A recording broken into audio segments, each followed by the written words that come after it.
ये इकरा हसन को बदनाम करने के लिए, चुनाव में हिंदू मुसलमान करने के लिए केवल षड्यंत्र है।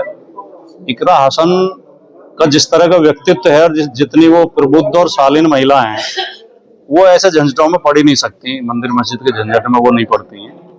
ये झूठे आरोप हैं और आरोपों के साथ जो अभद्र भाषा प्रयोग की जा रही है वो बहुत ज्यादा शर्मनाक है।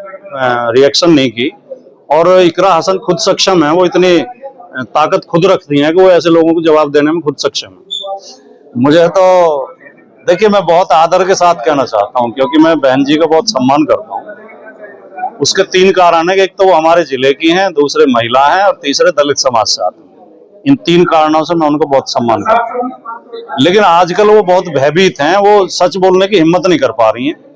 शानपुर में हमने पीटीए चौपाल का आयोजन किया और ये हम जिले जिले में जाके विधानसभा वाइज कर रहे हैं। 50 विधानसभाओं में मैं अब तक पीटीए चौपाल आयोजित कर चुका हूं और इसका उद्देश्य पीटीए समाज के लोगों को जागरूक करना और संगठित करना है और राजनीति में उनके साथ जो शासन के द्वारा भेदभाव किया जा रहा है, जो अन्याय किया जा रहा है, उसके प्रति जागरूक करना है।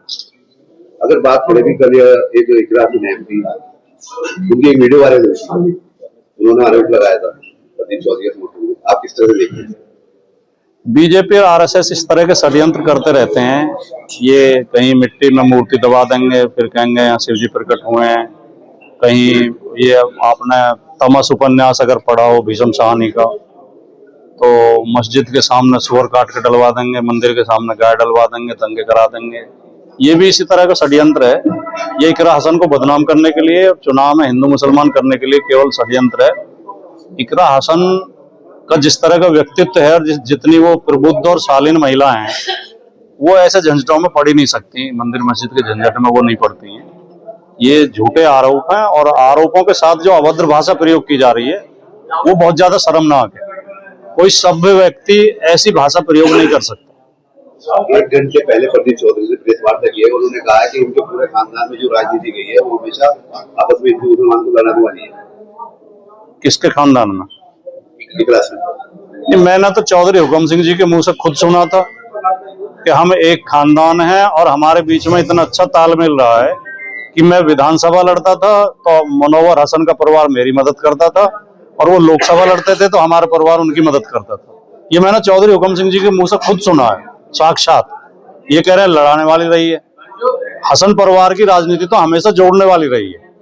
वो तो हिंदू मुसलमान को भाईचारे की बात करते रहे हमेशा।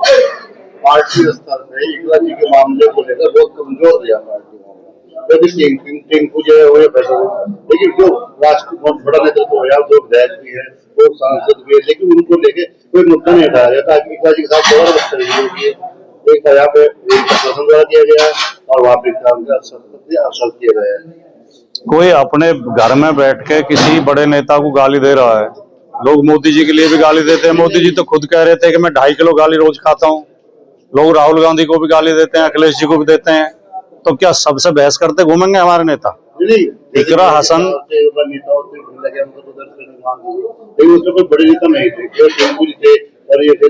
बड़े नेता कौन है और इनसे बड़े नेता कौन है? देखो कितने भारी भरकम है। नहीं, ये जो है एक व्यक्तिगत मुद्दा था और उन लोगों की जो बदजुबानी कर रहे हैं वे अपने चरित्र का प्रमाण पत्र प्रस्तुत कर रहे हैं।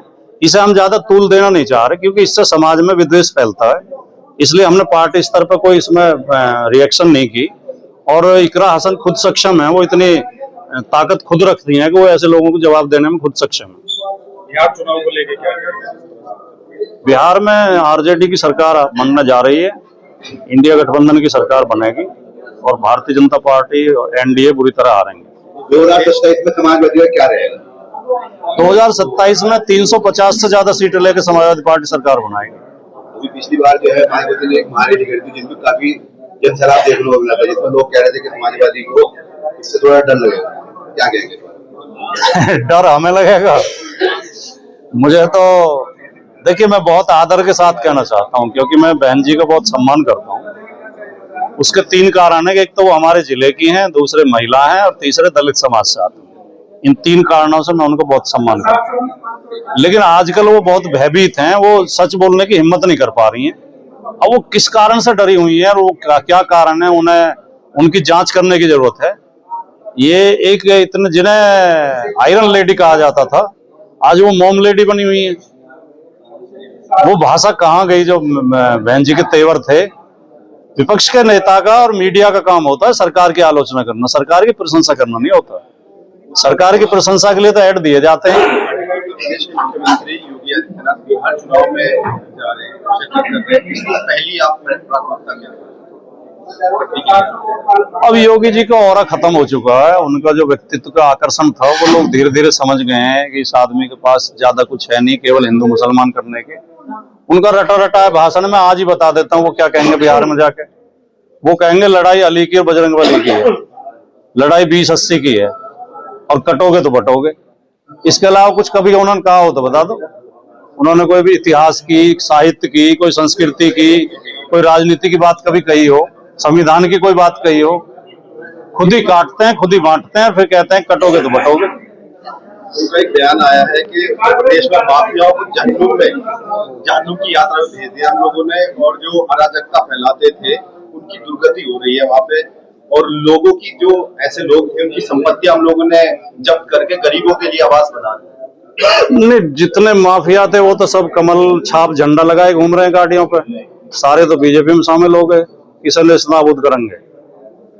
लोकसभा चुनाव में तो अगर पता नहीं आपके पास खबर है या नहीं है, एक चैनल ने चलाई हुई थी, माफियाओं की मीटिंग अमित शाह ने ली थी खुद जाके, धनंजय सिंह के नेतृत्व में। धनंजय सिंह ने मीटिंग आयोजित कराई थी। पूर्वांचल के सारे माफियाओं की मीटिंग अमित शाह ने ली थी, जो देश के गृह मंत्री हैं। ये किस मुंह से माफियाओं का नाश करने की बात करते हैं? और जो अराजकता की बात है, अभी पीछे ही तो एबीवीपी के छात्र वो कर रहे थे, हल्ला कर रहे थे, नहीं कर रहे थे, पुलिस से टकराव हो रहा था, नहीं हो रहा था। तो अराजकता इसे कहते हैं। योगी आदित्यनाथ कह रहे हैं दीपावली का पर्व है, एक व्यक्ति की मदद जरूर करनी चाहिए, और एक तरफ बुलडोजर की कार्रवाई क्या कहें? एक व्यक्ति की मदद तो अगर कोई करने वाला नेता उत्तर प्रदेश में है तो वो श्री अखिलेश यादव जी हैं। अखिलेश यादव जी ने हजारों लोगों की बिना चुपचाप, बिना बताए, बिना किसी प्रचार के, कोई बच्चा पहुंच जाए जी मैं फीस नहीं दे पा रहा हूँ, उसकी फीस देते हैं। कोई विकलांग पहुंच जाए जी मेरे पास वो नहीं है व्हील चेयर, उसे व्हील चेयर देते हैं। कोई बेटी पहुंच जाए, बेटी का बाप पहुंच जाए कि बेटी की शादी है, मेरे पास संसाधन, उनकी मदद करते हैं। योगी जी ने किसकी मदद की है? योगी जी तो सरकार होते हुए मदद नहीं कर पा रहे हैं। विचार तो ये सही है उनका, दिवाली हो या ईद हो, त्योहारों पर हमें गरीबों की मदद करनी चाहिए और हर व्यक्ति कोशिश करे कि एक आदमी की मदद करे। विचार तो ये बहुत बढ़िया है, लेकिन आप तो सरकार में बैठे हो, आपको कहने की क्या जरूरत है? आप तो कर दो। कथनी और करनी का अंतर दूर करें मुख्यमंत्री जी।